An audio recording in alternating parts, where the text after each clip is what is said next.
Story time about how my crazy ass cousin broke up my family. So a little background information, my cousin Brandy has been married to her wife for about 16 years. And they both have 3 kids together, and I live with my brother and sister-in-law, Nora. Both of our families were super close, they were always coming over to our house, vice versa. Now this is where you gotta keep up. My cousin Brandy started cheating on her wife with Nora's sister, Taylor. And that meant that Taylor was cheating on her boyfriend, and they had 3 kids together also. And this all started happening the night of my nephew's birthday party. They literally did the nasty that day and then showed up at different times to play it off, like they weren't doing anything. And nobody really found out about any of this until Thanksgiving of last year, but the drama is still going on till this day, and it only gets worse. My cousin Brandy convinced Taylor to break it off with her boyfriend and completely leave her 3 children for her. Meanwhile, Brandy is still with her wife. Like for part 2.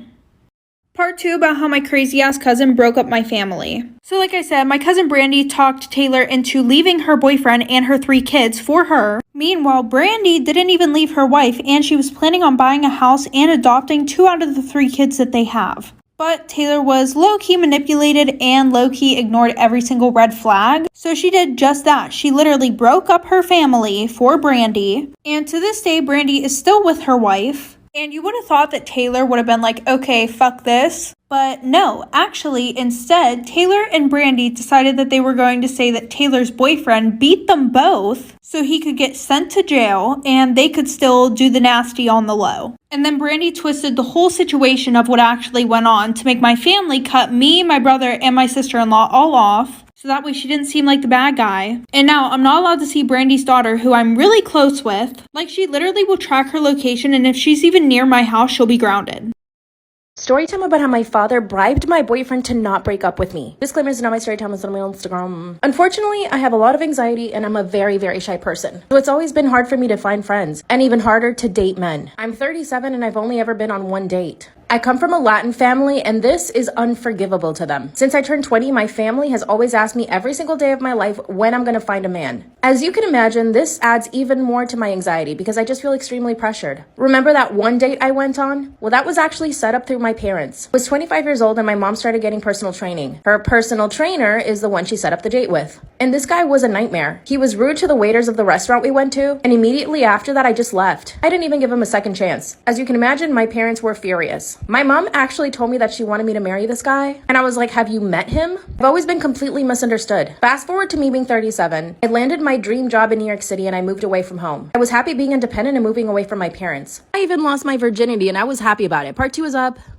Story time about how my father bribed my boyfriend to not break up with me. Disclaimer, is not my story time, it's on Instagram. Finally lost my virginity at 37 years old. I was living by myself in New York City and I had finally moved away from my toxic parents. But my parents would call me every single day. And guess what they would ask? Did you finally meet someone at work? Apparently, I was about to meet somebody at work that I would marry. But this is how I met the guy I lost my virginity to. At work. I guess my parents were right. I work in fashion and marketing, and every day I went to work I had to dress up really well. And it was fun. Again, for the first time in my life, I was coming out of my shell. One of the editors at my job started noticing me. He invited me out to coffee and told me he wanted to show me the ropes. This was the first time that I found myself really attracted to a man. As you can imagine, I was so down. Ended up going to a bar and having wine together. After that, everything is a blur. I know that I kissed him and he kissed me back. That's when he asked me to go on a second date. And on the second date, we did it. I ended up losing my virginity and I called my parents and told them. This actually made them very happy. But now they said I had to marry the guy. But guess what? This guy wanted to be my boyfriend. And we started dating. But then I found something out. Part 3 is up. Story time about how my dad bribed my boyfriend to not break up with me. Disclaimer, this is not my story time, it's on me on Instagram. But that's when I found out that my boyfriend was bi. One day he just tells me that he's attracted to men. At this point, we'd been together for 6 months. This obviously broke my heart because he didn't tell me before. And also, my parents would never accept that. This man was basically asking me for an open relationship. He even told me that I should consider myself lucky that he didn't go cheat on me. This all rubbed me the wrong way. Even though I was in love with him, I knew that I couldn't accept that. But at my age, can I really afford to say no to a man? I finally ended up telling him that I don't think I would be comfortable with an open relationship. He instantly broke up with me. I called my parents to tell him and they were upset. That's when my father took it upon himself to call my boyfriend and tell him that he would pay him $6,000 to stay with me. And guess what my boyfriend did? This man accepted. He took $6,000 and stayed with me for another year. Exactly a year later on Christmas, my father tells me that I should be grateful to him. When I asked him why, he said, well, I paid him to stay with you. And you're happy now, aren't you? Should I break up with my boyfriend and break ties with my family? My wife and I were invited to my brother's 31st birthday. He's single and lives alone in his apartment. So to give you a heads up, my wife and him don't get along so well, but can be civil enough to sit at the same table. So we went and had dinner and talked and everything is going well. No argument until after my wife went up to use the bathroom. Later, my brother went to use the bathroom and then came back looking pissed. He kept giving me and my wife looks, but I didn't know what was going on until he pulled me aside before we left and told me that my wife had left her used pad in his bathroom. I was shocked and I didn't know what to say because this felt highly inappropriate. He said he didn't appreciate what my wife did and that it was a sign of disrespect towards him. I apologized profoundly and said that I didn't know about it. He asked me to speak to her or she wouldn't be welcome in his place anymore. We got in the car and I asked my wife about it. She nonchalantly said that there was nothing wrong with what she did and that my brother was being ridiculous. I kind of flipped and told her it was very inappropriate for her to leave her used pad in his place, even if it was in the bathroom and in the trash can, because it made him uncomfortable. She yelled, asking what she was supposed to do, and I told her that she could have taken it with her and threw it outside, not in his bathroom. That's my brother's place, and he told me how he felt about it. She yelled at me, calling my brother an incel and me an a-hole for getting in her face about it. She said she needed to use the bathroom, and it's not like the pad was visible since she dumped it in the trash can. At home, we still argued about it, and she kept calling me and my brother names. She's currently not speaking to me and is avoiding me entirely. Regardless, I feel like it's his place, and he gets to express what makes him uncomfortable with it. So, am I in the wrong for telling my wife that leaving her used pad in my brother's place was inappropriate?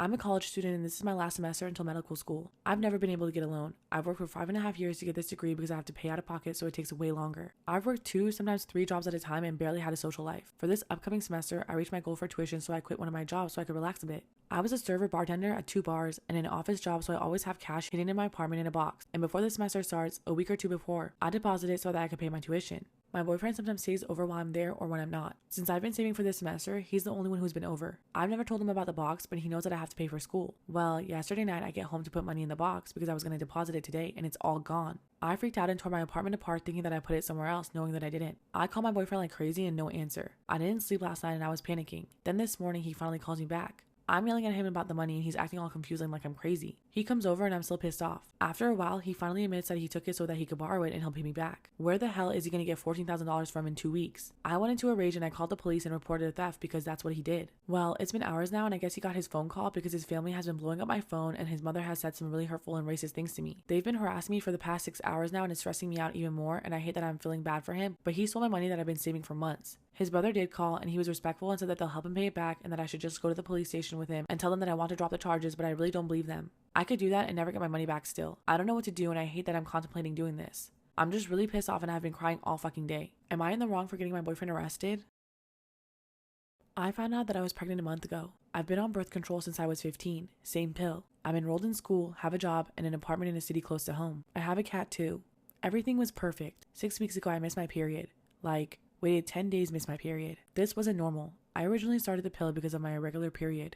Did I miss a pill? I counted twice, 3 times, 4. No extras. I looked back at the open pack I had for this month and the unopened one for the next month. They weren't expired. They were the exact same, down to the print of expiration date. I fished the trash can for last month's empty package, same thing. I couldn't stop thinking about it. On the way to class that morning, I grabbed 3 pregnancy tests from the campus bookstore. I sat my coffee and breakfast sandwich outside the bathroom door and went in. I've never taken a pregnancy test, but I've always heard the phrase pee on a stick, so I opened all 3 and used them at the same time and waited. I waited 3 minutes and washed my hands, grabbing each of the tests in a paper towel. All 3 of them were positive. I cried. I dry heaved. I wanted to pass out on the bathroom floor. I called my boyfriend and he was excited as ever. I was panicking, saying we weren't ready for a baby, how I couldn't stay in school and work with a newborn, how I would lose everything. I'm not ready. I don't want children right now. He started to say how I was selfish and would just have to put my classes and whatnot on hold until the baby was old enough to go to daycare. That made me nauseous. I told him that I was coming home and he met me there. He held me and cried, saying how happy he was. I felt so disgusted with myself for knowing that I didn't want this baby after seeing him cry like that. I wanted to try and keep the baby for him. I thought about having the baby and just leaving him with it. I thought about disappearing and never having the baby.